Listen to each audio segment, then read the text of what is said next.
I set up Creative Industry Hub in March 2015 because I was annoyed about this and I wanted to try and solve this problem by doing initiatives like this to help us creative people kind of meet the people we need to meet, learn what we need to learn so we can walk out here and do what we need to do to get where we want to be.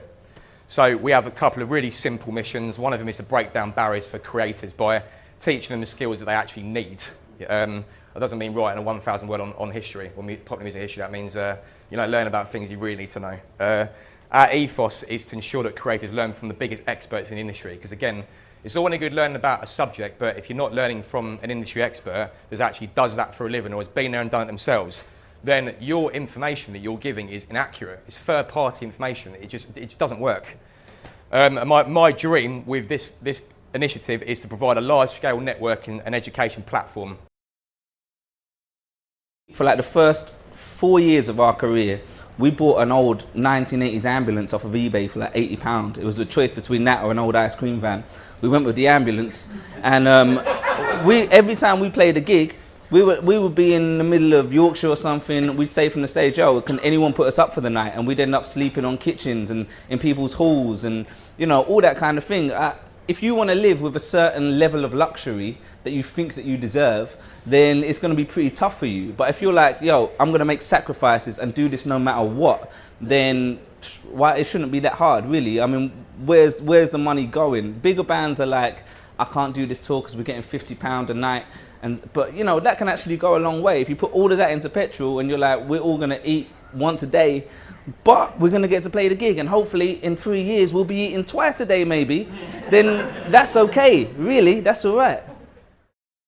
So I guess with me, it just kind of started off as a hobby and doing something that I loved and sharing it with other people, which, I think I never really posted anything to become famous or do anything like that. So I think people kind of, I guess when you're watching, you kind of can tell when someone's being authentic and sort of doing it for the love of it. So I say if you're really passionate about something, just share it and, don't go into it thinking, I'm going to be really famous now. Like if it is meant to be and the timing is right, then, I think believe that everything will fall into place. And it doesn't even have to be YouTube. Like, Kieran's also an example of going out there and just grinding and playing for people. You can build your own fan base. So you can make it in any way.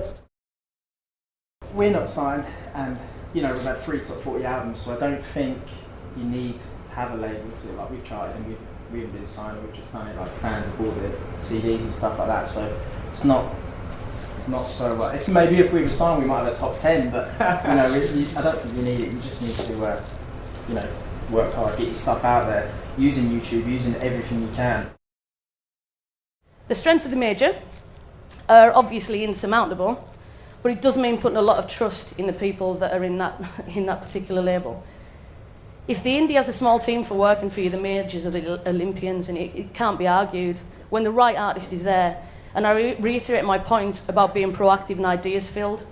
People can come up with a multitude of ideas on your behalf, but it isn't necessarily going to reflect you, your band, or your artist. Now, this one contradicts what most artists think and how generally life works. Help them before they help you. Today, when there's a lot of doors going that way, how many times did you hold the door open for someone else, or did you just walk through and let it slam in their face? It's little things, I'm not saying that's the key to success, it's little things about the attitude of people. The attitude of people is how you're going to succeed, because in creative industries, which is what we're all trying to succeed in, it only comes down to one thing, and that's your attitude. And it comes down to rule 3, which is on a slide coming up shortly. But with all these rules, it's about how your attitude, how you interact with people. So we can look at all the technicalities of various things, and that's fine. Like you guys are in uni, you're doing that, you'll look at the technicalities of what sub-publishing is. Today we're going to look at something a little bit different. If you sign with a manager, they're going to take about 20%.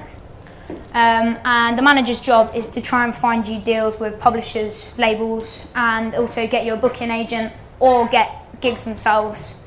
So the label, if you sign to a major, is going to take 80% possibly, maybe more. An indie, good indie will take 50%. And it's the label's job to try and get you PR and also to get you radio and TV plugin.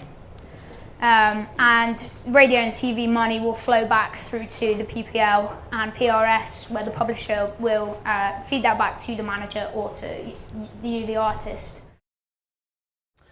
So first of all, what is sync? Well, it's the act of combining music and film. It's not yet 100 years old. The very first film that used music synchronized in it was made in 1927, and it's The Jazz Singer here. So the film was around for 30 or 40 years before that, but it was silent.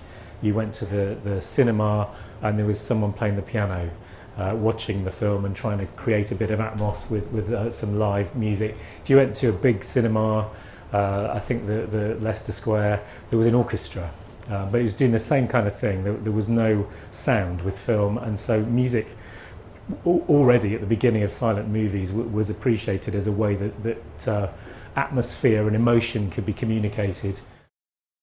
We launched the first ever academic study this year to examine the instances of mental health in the industry. We launched that at the Great Escape.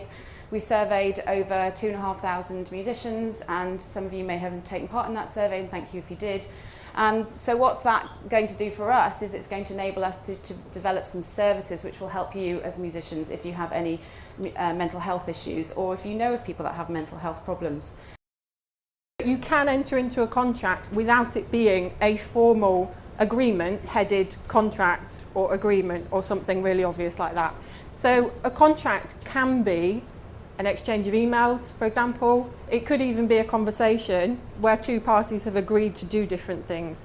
And the point is, once the contract's been made, it's legally binding and it can actually be enforced by the courts.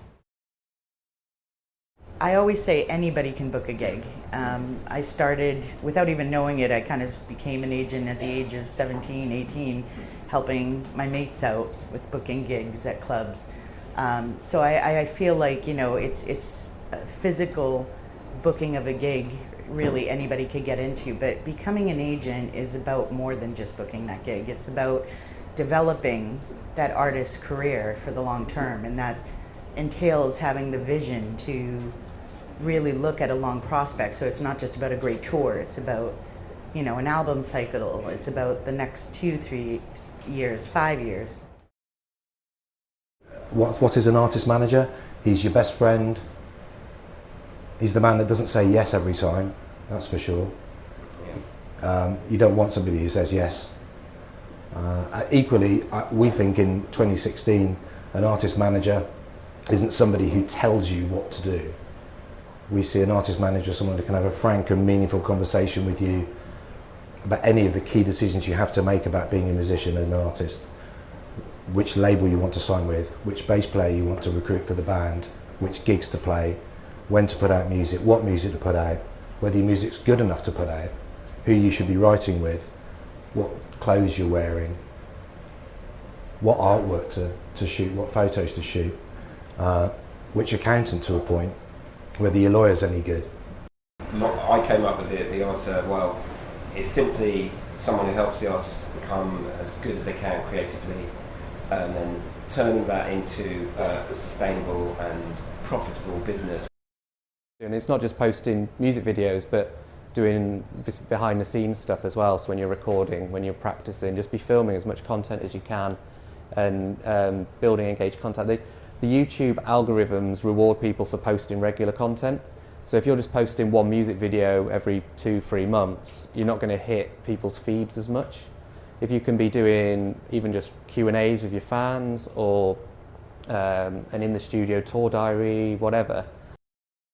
Well, for me personally, if I was to find a singer or a rapper or a producer that I like, I'd probably go out to see them performing at different gigs and different events. So live is very important. Live is very important for me, because you have to kind of tick that box. Can they really perform? Can they sort of take it to the next level if they do get signed? Yeah.